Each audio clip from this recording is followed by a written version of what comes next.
so that you can feed your family. Or as George Bush would say, put food on your family.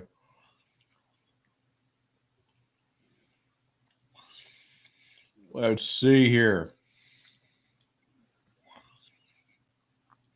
We should be able to share in just 1 second here. Look at that. There it is. Stunning.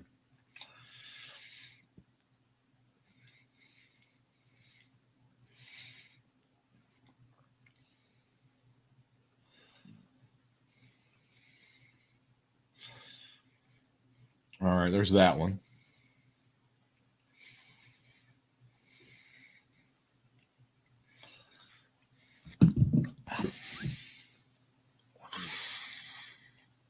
It's a big Memorial Day weekend, everybody.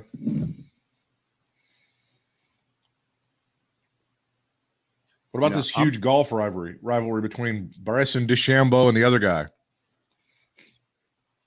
Whose side are you on? What? Him and Brooks Koepka? They've got actually bad guys. You know what? I forgot to remember. I don't give a shit about golf, really. You remember Pretend You Care About Golf Week in Greensboro? I do remember that. I remember it well. I think it's going to be coming back.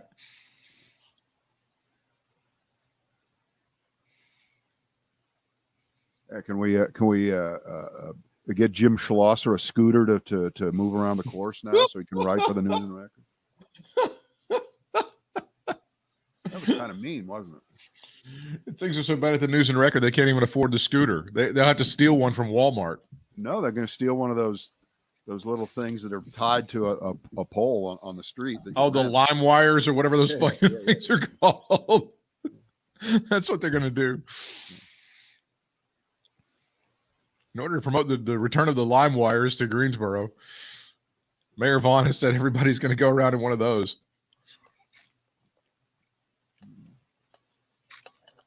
Oh, that's good.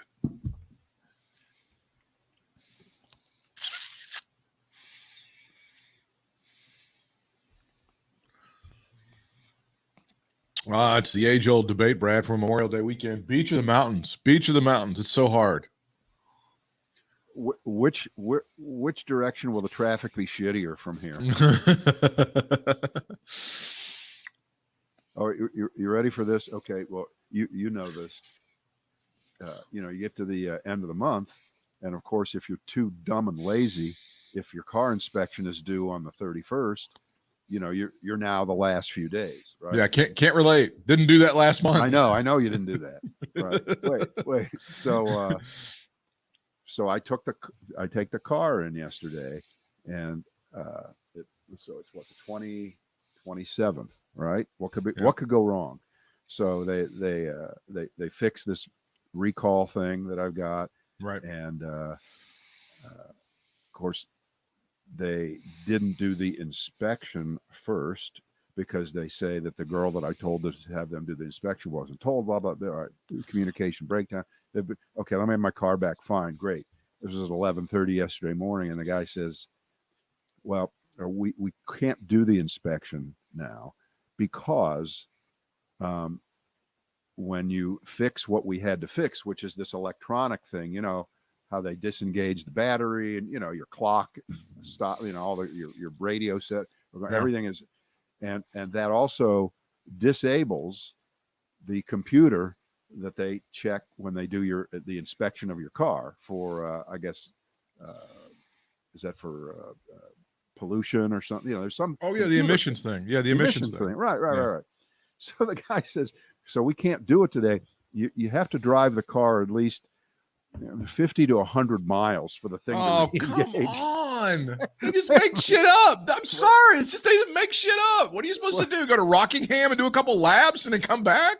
Right. So now I'm faced with, this is like the Clark Howard moment of my life. God almighty. Because if it was Clark Howard and they said to him this, he would go, well, okay, I'm just going to get in the car and drive for 3 hours to put 150 miles on the car so I can get it inspected and save the $20 or $30 fine that I'm going to get for inspecting the car next week. Okay, when I finally drive. Just pick a strawberry farm like 50 miles from here. And then but it suddenly occurred to me, I can't think of anything dumber to try to save 20 or 30 bucks than to go get caught in traffic on the worst traffic situation You're weekend right. that we've had in correct. years, right? So you know what? That sounds right. I'm ready to eat it. I'm ready to eat the money.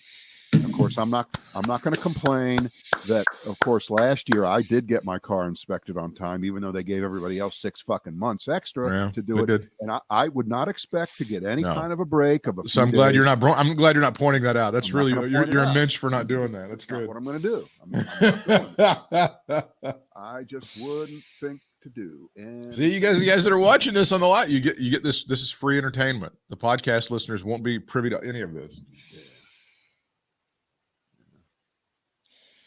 All right, I'm ready when you are. Yeah. Okay. Shut up. See, now I can't even concentrate. I'm so angry over it. You're so full of rage. I can't even speak. I've got a tickle in my throat. I've got an argument that could destroy you.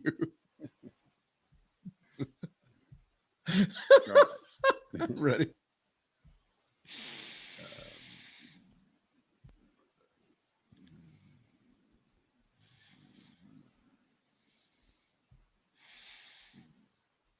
Just a moment, Snurdly. Oh, dude, too soon. There we go. All right. It is the last Brad and Britt cast for this week. We're glad you are with us, and I know we've got a lot of really hot, exciting, important, world-shaking news items to dance around.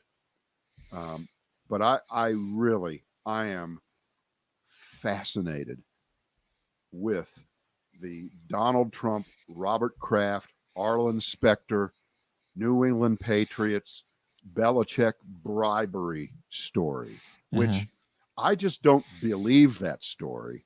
I know it's true times 10,000.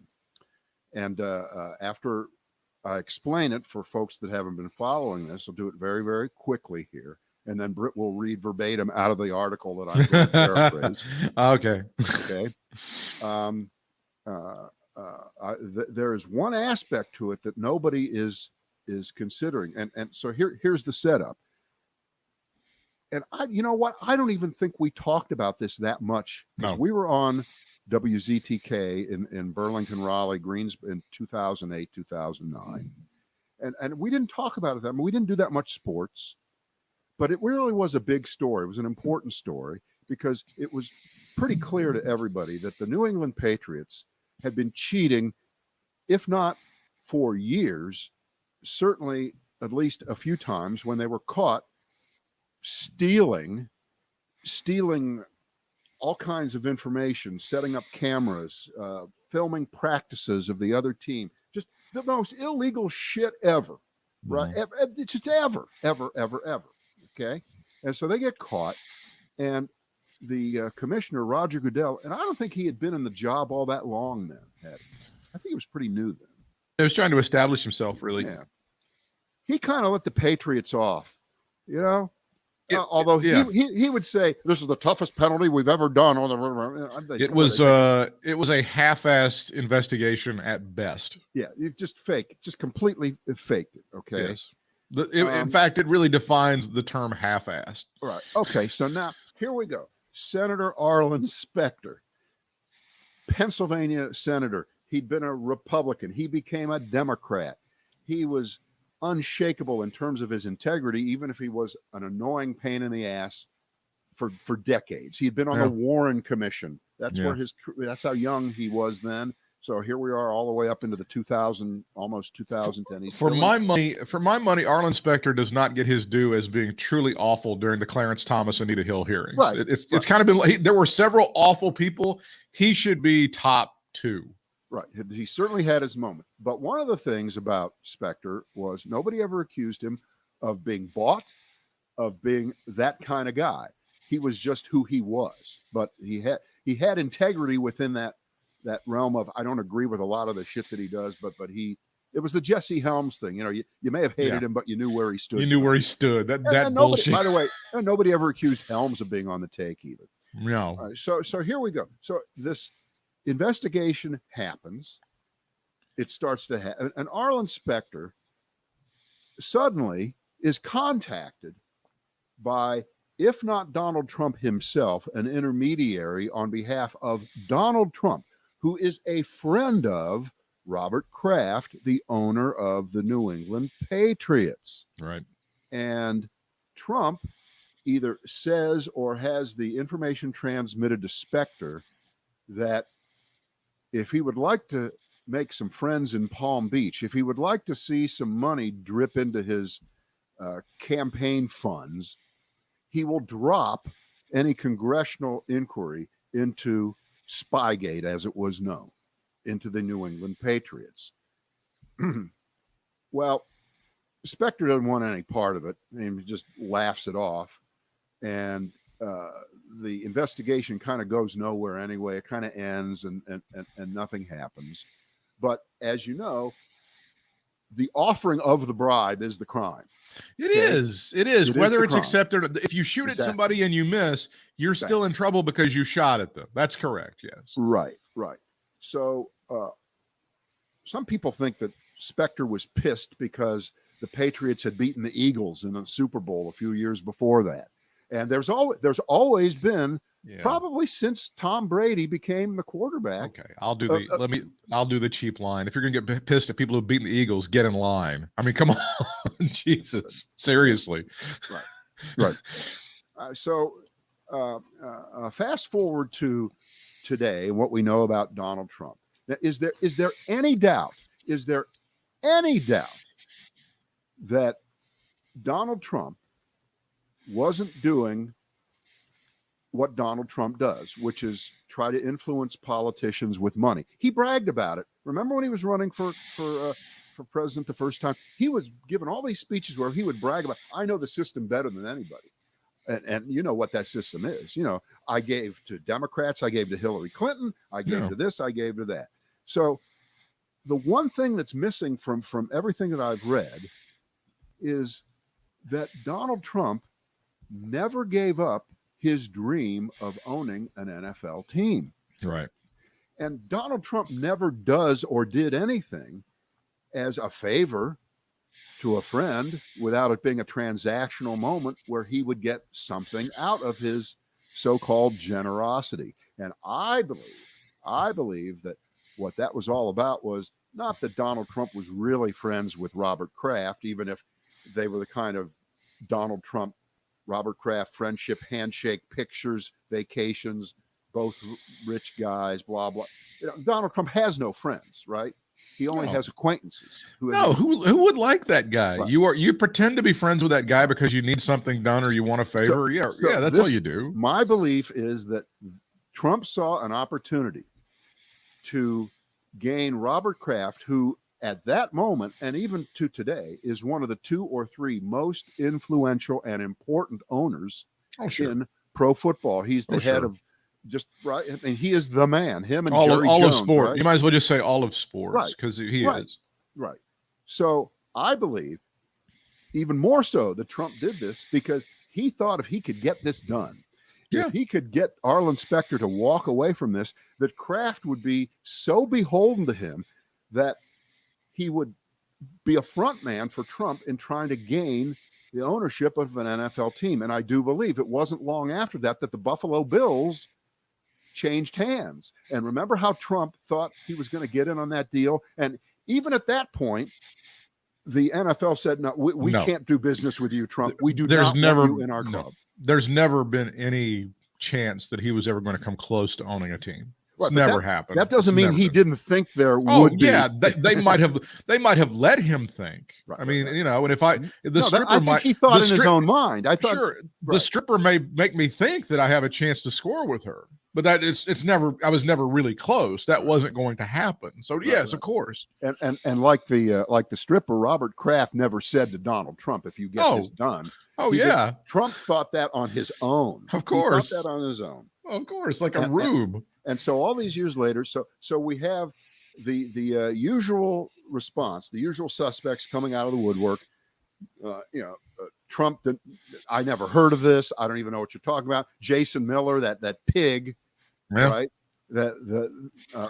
Oh no! Please don't call him that. You're being too. Of course, yes. Right. That's you're being nice. We don't know what you're if talking anything. about. And then last night, I found out this morning by listening at 11:45 last night, an email was sent to Michael Smerconish, the talk show host and CNN commentator, The Philadelphia Rock on Tour, who knows all the parties in this. He Yeah. knows Kraft. Yeah. He knows Trump. Yeah. He was best friends with Arlen Specter. Yeah. Okay. He was best friends with Arlen Specter's son, who is the source of the rekindling of the story, because he said that his father, Arlen Specter, now deceased, told him that it was Trump who tried to get him to stop the investigation all those years ago. So it's from Arlen Specter's son that the story originates. Smerconish gets an email at 11:45 saying, "You are so full of shit. This story means nothing. This is a big lie. You're going down the wrong road. You had better stop it." Who do you think sent that to him? Have you heard this? No, I haven't heard this. This is even worse. This is the worst. Roger Please. Stone. Oh, there you go. Okay. So that totally means there's smoke, there's a fire, there's ash, there's smoldering embers. No, it's already burnt to the ground. There's nothing left to burn. All the frauds, all the liars have come out here. That's like O.J. Simpson. That's like O.J. Simpson statement. That guy didn't kill his wife. Would you get off of him? That's honest to God. That's the worst possible thing, dude. Right. You're not helping. Right. Now, let me say a couple of things here, because I know that if you stuck with us this far, I know we have a segment of our audience that's like, oh geez, they're talking about sports again. No, we're talking about Trump. We're talking about Trump.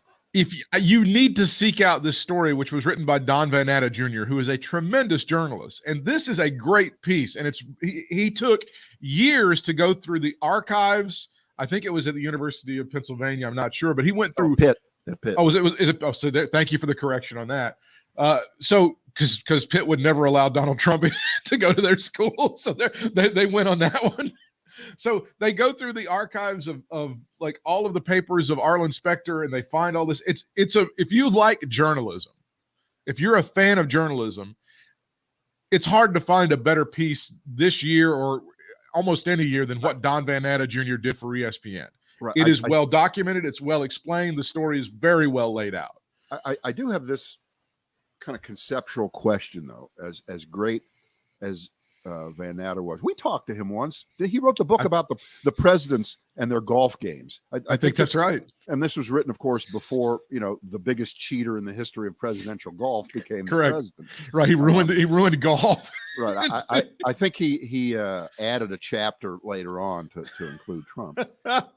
But he has been working on this for years, and he was very, very careful not to go with the story until they thought they had this kind of airtight case to make in public. And I'm just wondering, and this is probably the dumbest question you're going to have asked you by me today, although I'll try to top it later. If this had been known 5 years ago, 6 years ago, I mean, this would have added to all of the things that Trump would have denied, would have lied about, would have, right? And his fans would have loved him that much more for it. Well, I don't know. The New England Patriots do not have what you call national popularity. They never have. They've never been a red state team. Once the Trump fans found out that the guy was into sex trafficking, then they were like, "Oh, wait a minute, I'm on board now. Hang on a second." No, I understand. As the New England Patriots and Robert Kraft get all of this stuff that's kind of aimed at them for being cheater, and this was the first of many cheating scandals over the years with the New England Patriots. This was just the very finish up. I just want you to answer this question. Do you think when the history is written of this 20-year period of pro football, that the Patriots will be as tainted as multiple year champions as the Black Sox of baseball? Will they carry? Did they get away with it? No, I think they got it. Well, what I think as history goes on, more and more people are going to start yakking, and it's going to be, yeah, we cheated. Like 10 years from now, you're going to have 4 or 5 guys going, yeah, we totally cheated and we got away with it. We lied to investigators and we did whatever we had to do to kind of move on. And all of you guys who thought when we were making fun of Deflategate, yeah, it was a thing. We would fuck with the football so that Tom would have a better chance just because we could. Another part of the story is that several years later, when the football inflation story hit, Deflategate, that they went hard after Tom Brady, right? It was Brady who got suspended. Right. And that was supposedly, just like in the NBA, you've heard of the makeup call where they blow a call against one guy, so then they call a foul on the other, right? A cheap one, right? That this was a makeup call for the NFL and Roger Goodell against the Patriots for letting off Belichick and Kraft years before in Spygate. So I've heard that theory. Yeah. I've heard that theory that they were overcompensating and coming down twice as hard because they just did such a half-assed job on the Spygate thing. Sure. Yeah, I've heard that. Oh, by the way, if Donald Trump did own an NFL franchise, and I want you to close your eyes and imagine this, do you think he would sign Tim Tebow just to own the libs? My point being, I believe he does own an NFL franchise by proxy, and the guy's name is Shahid Khan, but that's, again, a sidebar. I mean, that's all that story is about, owning the libs by signing Tim Tebow. And it just triggers you people, and it just pisses you off so much. And no, it doesn't, but you're being stupid, and that's true social engineering right there. No, we don't care. The only reason to care about this, I think, is that this is kind of reverse white privilege affirmative action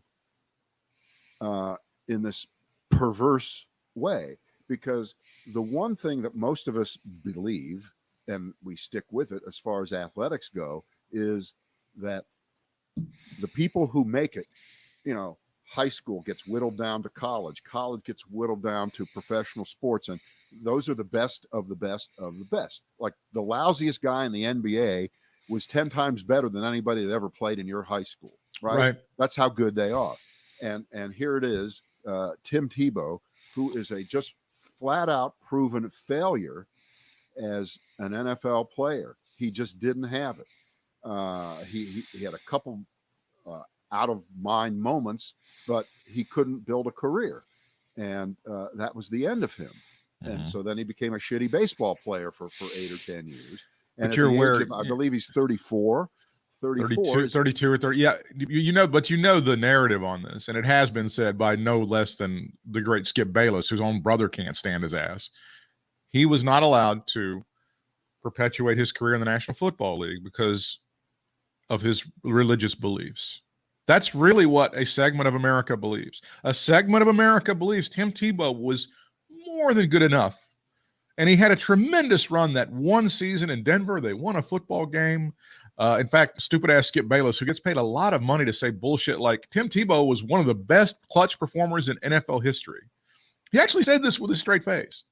To a segment of America, Tim Tebow was not allowed to continue his NFL career because the owners were just not comfortable with this God stuff.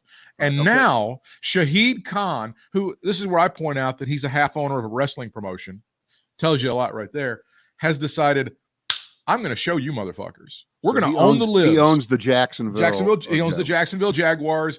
He's done various things, including giving more than $1 million to Donald Trump's inauguration thing. How did he make his money? What was he, a software guy? Was he one? Shahid Khan, I believe he invented the bumper. I think he was in the bumper business, Brad, for cars. You'd have to look this up. He is a Pakistani immigrant who got into replacement bumpers or something of that nature and made just a shit ton of money. The original owner of the Jacksonville Jaguars, when they were an expansion team in the early 90s, was a guy named Wayne Weaver. Do you remember who Wayne Weaver was? He invented the loom. I believe Wayne Weaver will go down as one of the best shoe salesmen in American history. I think he was the rack room guy, maybe, or he was like one of those big guys. And the NFL could not wait to get this guy in the league. So the franchise has then since been sold, and Shahid Khan is the owner, and he owns a soccer team, a football team, if you will, in Great Britain. I will point out that team has just been what they call relegated. When you can't make it in the big league in England, the shittier teams get bumped down to what we would call AAA. His team just managed to do that. And now he's pulling social experiments to own the libs by signing Tim Tebow. The story comes out now. Oh, he's not just going to be a tight end. We're going to use him in a wildcat as a quarterback, a wide receiver, a running back, a fullback. Did you find the Shahid Khan story? Yeah. He graduated engineering. He started something called Bumper Works, which made car bumpers for customized pickup trucks and body shop repairs. There you go. Next thing you know, he gets a small business loan from the Small Business Administration. In other words, welfare from the government. Oh, no, he didn't pull himself up by his own bootstraps. And only $16,000 of his own savings. He bought the company. And the next thing you know, by 2012, he's on the Forbes list. I'm not here to shit on any of that because that's a great American. Right. He's worth $8 billion. Okay, that's a great success story. He's worked hard for it. God bless him. He's earned all of it. But this other, and during the protests a couple of years ago, he was one of the guys who wasn't a complete asshole and did go onto the field and locked arms with his players in a show of solidarity. Can I just interject one thing? If and just go with me here for the first part of it. Sure. If it's true that Tim Tebow just could not get a break, could not get a tryout, that's the narrative, even be considered for any other work in the NFL after he played quarterback for a year or two, and he had that great run of about 3 games. Yeah, right? That was about at it. the end of the season. 3 games. That's correct. And then he fell off the cliff, and that was it. And if the reason is because NFL owners hate the Christians, they hate evangelicals, they hate all that stuff. If that's true, that's horrible. But I will see you, and I'll put a card out on the table. I'll put a Tim Tebow card, and then I'll put a Colin Kaepernick card. Boom. Okay. So I will actually say, you know what? There might be some truth to that, as long as all these other idiots will not admit that the reason that Colin Kaepernick cannot get any traction and he's about the same age as Tebow, right? He's in his mid-30s. But here's I'm going to go along with you on this. Because of the Black Lives Matter bullshit. Of course, right? If the Ford family up in Detroit said, you know what, we're going to give Colin Kaepernick a chance. We need a quarterback. They would scream over on Fox, "Oh my God, it's social engineering, and it's supposed to be a meritocracy, and blah blah blah." All of that shit. They would cry their eyes out. So let me get this straight. So Colin Kaepernick, who actually was good enough to have quarterbacked a team into the Super Bowl. Okay? Yeah, he did it. You cannot even begin to compare his career as a pro player to Tim Tebow. So it's just drivel. It is mind-boggling, but it's just plain drivel. It does give you, I mean, for these people, I've heard about this for a while since I'm into the wrestling thing. It was Shahid Khan basically gave his son like some money and said, go play. This guy's a lifelong wrestling guy. He's got a wrestling promotion. It's on TNT every Wednesday, except it wasn't on last night because of basketball. And the guy, he just does bullshit. But they say, no, we're running a real promotion here. No, you're not. You're not running a real football franchise. The most likely franchise in the National Football League to move would be the Jacksonville Jaguars. Their fan base is like this big. I think they did a comparison of social media imprints. Tim Tebow's like 10 times what the Jacksonville Jaguars is as a brand himself. As a brand himself, he's way bigger than they are. See, but here's the bottom. The bottom line, though, is the talent will out. When Tim Tebow gets in there, if he does play, and I think if I read correctly a few weeks ago, there are like 6 or 7 people vying for the job of wide receiver. Yeah. And a lot of them are veteran players. Some are rookies from top level universities, the ones you've heard of. Hungry guys. Right. And then there's this 34-year-old broken down over the hill, 250 hitting outfielder. He was an all-star in Double-A, though. Now his fans will tell you he wasn't on the all-star team when he played Double-A baseball. Right. I mean, I would like to hear the speech that you give if you're the coach, Urban Meyer, or the owner, to all the other players to tell them what is he going to tell them? Shut the fuck up. I own the team. I'll put on the team whoever the fuck I want. Oh, there's a great way to build morale. It is. That does. Oh, there's Well, a great way to get it. What if you're Trevor Lawrence? What if you're the guy from Clemson, #1 pick overall, the most famous college football player of the past couple of years? Everybody knows the surfer. He destined for greatness, prodigy, right? Gets drafted #1, no drama at all, has the jersey, and you're walking into camp and you're thinking, what the fuck did I get into here? What kind of sideshow clowns do I have running this franchise? I mean, that's what you got to be thinking right now. I mean, the checks look good. There's a whole bunch of zeros in your bank account, but holy shit, if this is how we're going to run things, I don't have like the Clemson Tigers, all right? The Clemson football program, which is known for extreme right-wing bullshit, right? Always has been for a number of years. My God, they're much better run than the Jacksonville Jaguars. They're much better. The whole thing is streamlined, like way better than the Jacksonville Jaguars. Now, and here you are stepping into this. But we do have to put one little caveat aside. Yeah. Which is, what if we're wrong, and what if he's great? Then this will be the equivalent of, I told you it was the China virus. Exactly. Right. So this will be it'll be just like the thing with the Tim Allen show that was canceled, and they were like, "We got good numbers. Why can't they do the liberals?" It's going to be just like that shit, and that's exactly what's going to happen. All right. So that's that. Anyway, I don't know what will be the outcome, if there's going to be any kind of an outcome with the. Well, as long as we own the libs, that's all that matters, Brad. Right. Just like the Republican Party. I don't care. I'll set myself on fire if it owns the libs. Here's my dream. This will be the Al Capone thing played out to the max. Trump will figure out a way to wiggle out of all the charges in New York and New York State. Right? Geez. He'll actually be able to taint the. You know, he'll do a full Godfather, right? And get to the grand jury. He'll fuck everything up. You know, get away with that. But he'll get nailed for bribery of Arlen Specter. Yeah, that's good. 12 years ago, and he'll be sent up the river for a football violation, a bribery violation. I thought when you said the Al Capone thing, I was hoping you were cheering for an acute case of syphilis. Is what I was hoping was going to happen to Donald Trump. let me before you just even crap on this, I got to look at these numbers here, and I'm going to go with the caveat again that this doesn't mean anything, and I'm just looking at the Real Clear Politics spread on Joe Biden approval ratings, and again, it means nothing because we're so far. Dear God in heaven, Brad, look at that top number if you can read it. It's a little on the screen. On the Fox News poll, he's 12 points to the good. On the Rasmussen poll, he's like 8 points to the good. I mean, in a near civil war America, I'm sorry, but these numbers are fucking almost that's almost miraculous to get that kind of support. Well, look at I'm going to look at these this way, which is I do go along with the idea that people lie to pollsters, but they can lie in both directions. Absolutely. Okay? And in this case,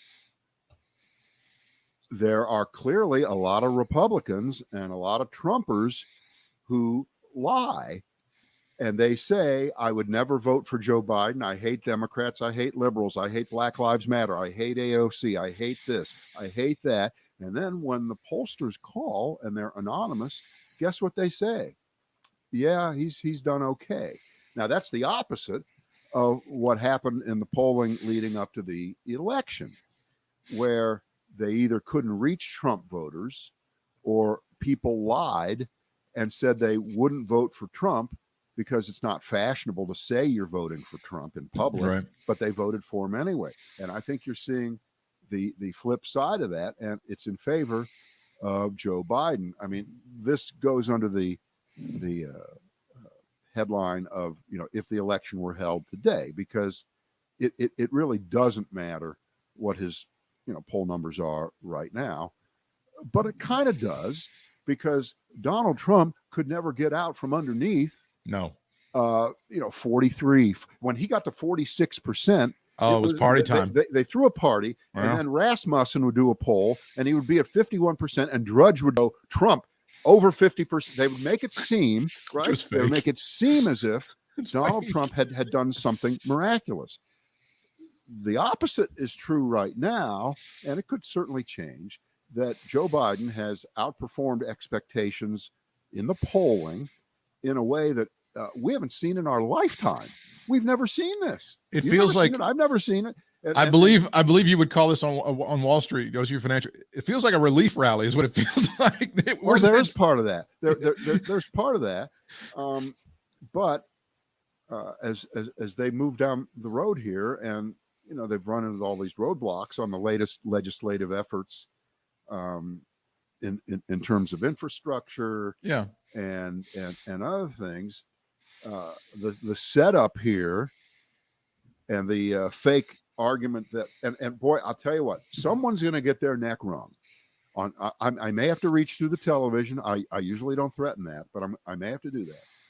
The next person that says Americans really want bipartisan legislation to fix the roads and the infrastructure, that they really care about bipartisanism. First of all, the number of people in this country who actually know what bipartisan means in terms of legislation, in terms of the way the government works, what percentage of people do you think really know what that means? And the answer is, of course, it's tiny.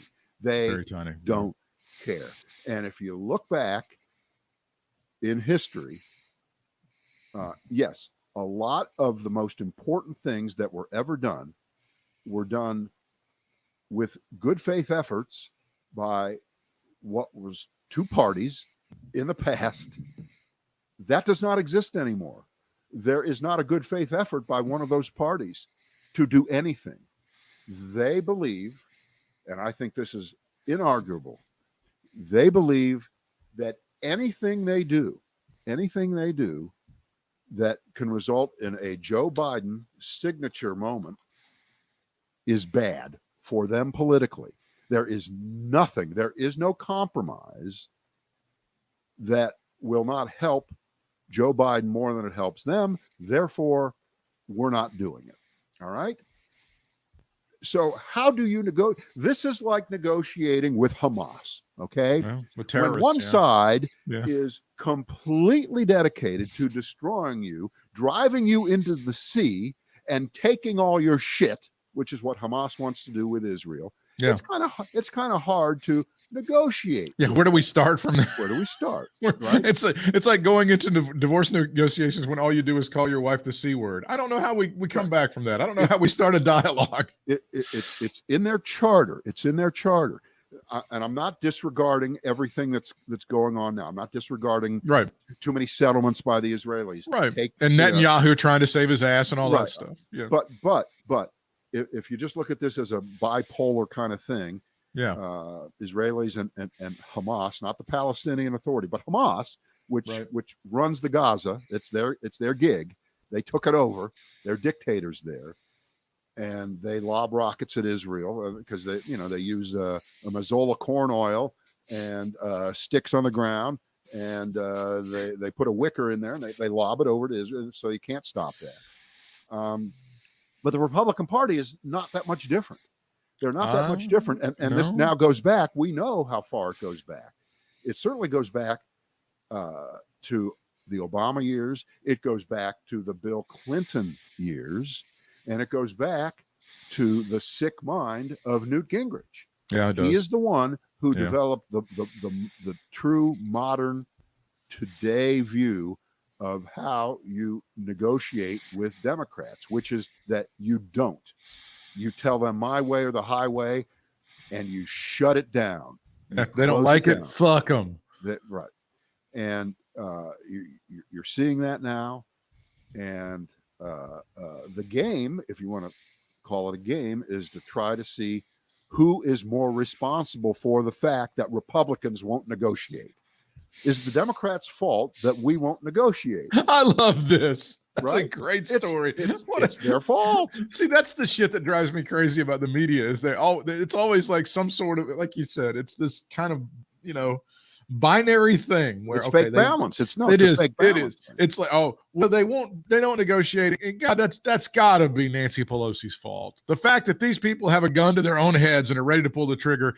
Nancy Pelosi just won't get that gun away from their heads. So there must be something Nancy Pelosi can do. I mean, that's essentially the narrative, isn't it? Well, this feels to me like it did in 2009 when Obama became the president in the middle of the worst financial crisis since the 1930s. And they went a lot smaller with the finally agreed on negotiated package, which, by the way, wasn't just Democrats versus Republicans. This went back to George W. Bush and his administration, which did step up and went against their own ideology to say, no, this is not where you sit on your hands and pray. The free market will work its magic and everything will be fine. They knew better. They knew this was a crisis situation. It carried over into the Obama administration. And at the end, too little was spent. So we had a slower recovery than we might have had. But we had one. But this time, and so what was one of the narratives of Trump running in 2016 or even Mitt Romney in 2012, that Barack Obama was a failure with the economy. He couldn't get us back on track. Well, that's because you wouldn't let the government spend money when governments are supposed to spend money in the depths of a deep recession in the amounts that should have been spent in 2009. So here, and not only that, when you did spend and you cut it down and pared it down, you then claimed credit.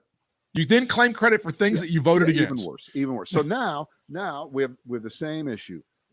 Democrats 2.3 trillion, way too much. All right, how about 1.7? Way too much. Here come the Republicans, 960 billion. Take it or leave it. We're not negotiating back up. We're not going to have a middle ground.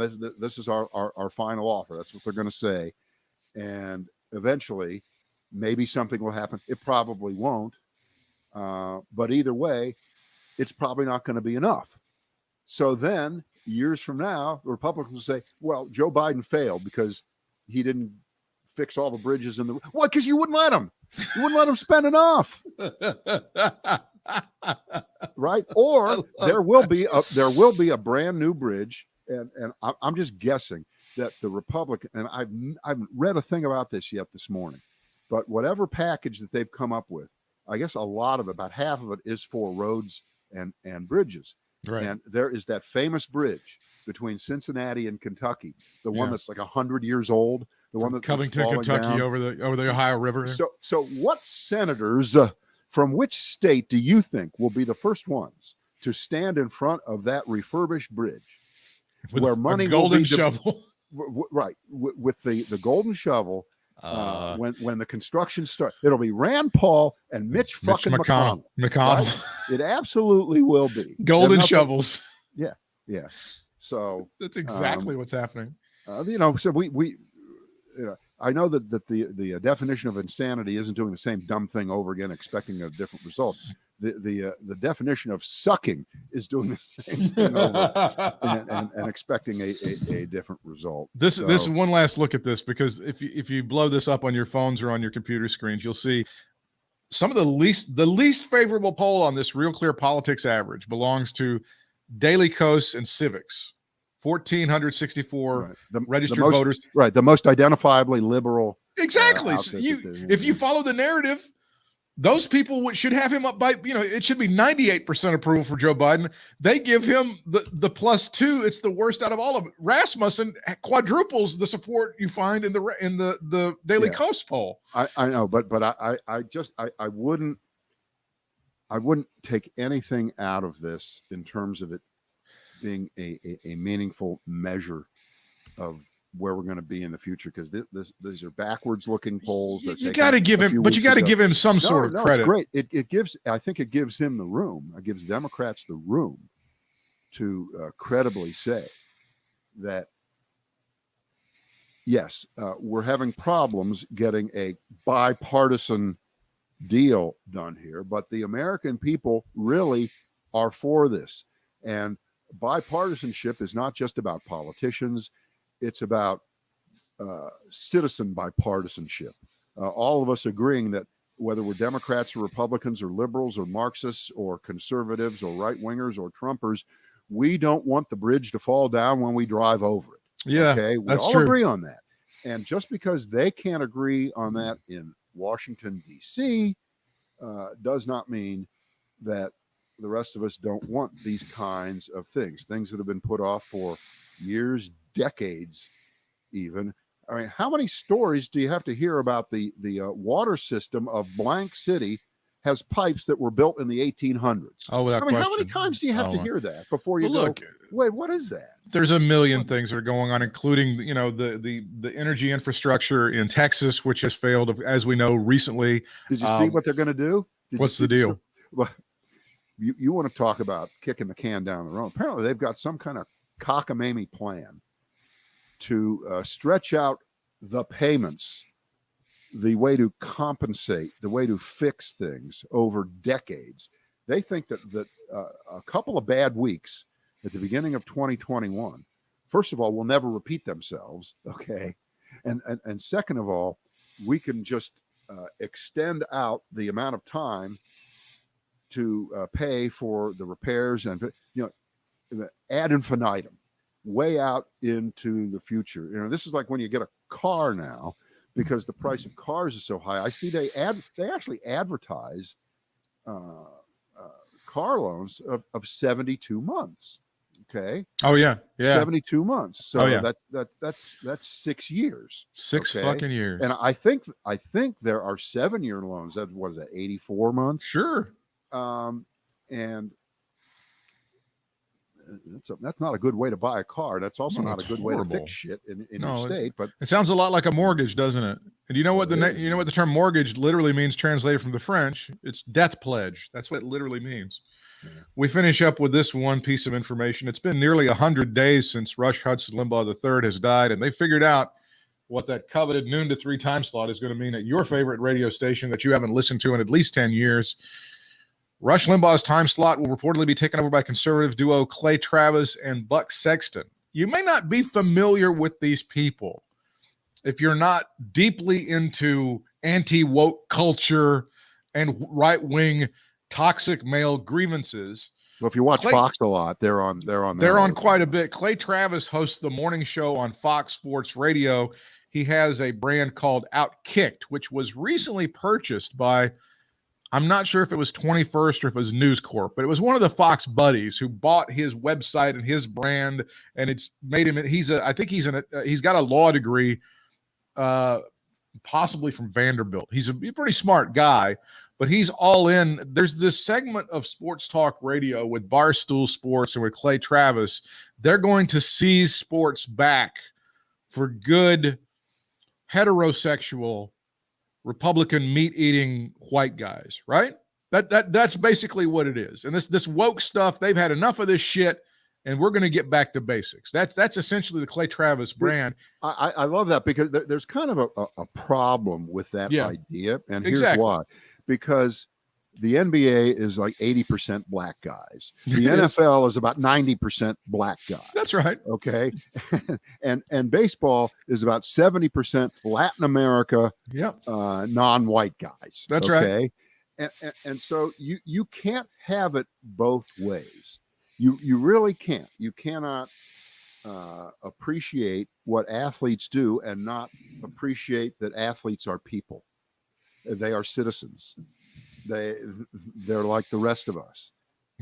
You can't play shut up and dribble with all. That doesn't mean you have to agree with everything that LeBron James says. I'm not saying that you have to, but this idea that sports in and of itself in this era is the province of one ideology or another. That okay? Can you think of something else that can get ruined in this country?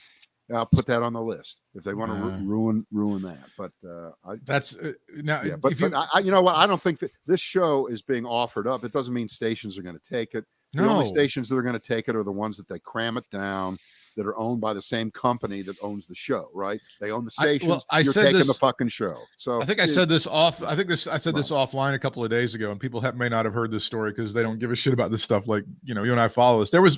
They've been the stations that had Rush Limbaugh on they've been carrying. They did like a Rush Limbaugh tribute month or something where they would have various B-list hosts from local markets come in and just kiss Rush Limbaugh's dead ass for about a month. And then I think that is the worst thing you've ever said. This Rush am I wrong? Limbaugh's dead.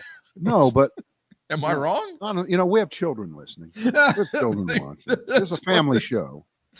And then they've been rerunning old classic Rush Limbaugh stuff because I want to see how this Paula Jones thing plays out. I got to see how that's going to work. So they've been doing that, and there have been stations that have been like, fuck it. But some stations have been like, we can't do that. We're going to actually hire somebody fairly cheaply at first, and if they get ratings, then we'll pay them more. So that's happened in a few places. And out in California, it was some small market where they go, all right, we've done 3 months of Rush Limbaugh. We're done. We're going to put something else in that time slot. So they drop the Rush Limbaugh, and their crosstown competitor goes, oh, we'll take the dead guy. Oh, please. Yes. More dead. Please. Of course that'll happen. That's well, happening. No, but the bottom line is it's over. It's just over. the people, they may have this impression that a time slot where someone is performing on that time slot is the province of that person, that they own that slot in perpetuity. And if they happen to die, they get to will that time slot to whomever they want, or their boss gets to will it to whomever they want to. And when you're talking about 500 stations, those 500 stations, every one of them is an independent entity, and they agreed to take whatever was there that they liked for all those years. And now this means nothing. The reason this is a nothing story is because, well, it's a nothing story. It's not relevant. Well, it feels like when they would have like the thing where Kim Il-sung dies in North Korea and they put him up on a pedestal and people will go for like months and they just bring flowers and he's dead and they just keep. I mean, that's what this feels like. Like the audio version. That's not a bad analogy because there's only going to be one dictator in a country, and he will replace that other dictator. In radio, it's diffuse, it's dispersed. There is no, radio is audio Bitcoin. Okay, there is no central controlling authority, and you really can't trace where the stupidity comes from. It is the same thing. Audio Bitcoin. Hey, nice. That's a great idea. Just register audiobitcoin.com. Yeah.